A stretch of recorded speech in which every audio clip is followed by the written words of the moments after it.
సుషుప్తి. ఒక్కసారి మనం గాఢ నిద్రను అంటే మన సుషుప్తిని గమనించాలి.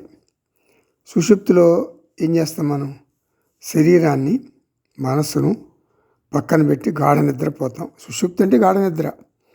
అంటే ఏం చేస్తాం? మనస్సు, శరీరం వ్యవహారం చెయ్యవు, కానీ చైతన్యపరంగా మనం జీవించే ఉన్నాం.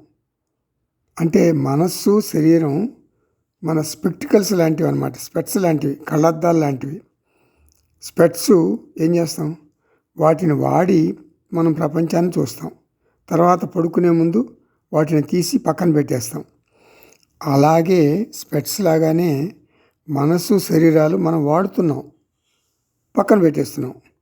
అంటే మనస్సు, శరీరం నేను కాదు. మరి నేను ఎవరిని? చైతన్య స్వరూపాన్ని. నేను దేహం కాదు, నేను దేహిని. శరీరం కాదు, శరీరిని.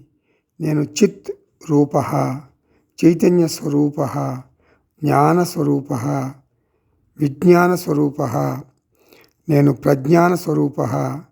చిత్తు, చైతన్యం, జ్ఞానం, విజ్ఞానం, ప్రజ్ఞానం ఇవన్నీ పర్యాయ పదాలు.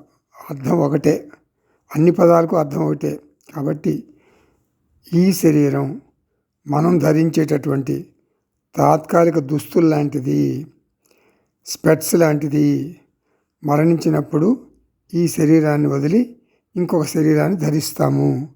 మరణం కూడా సుషుప్తి లాంటిదే. మన మరణం కూడా ఒక రకమైనటువంటి సుషుప్తి అవస్థ లాంటిదే.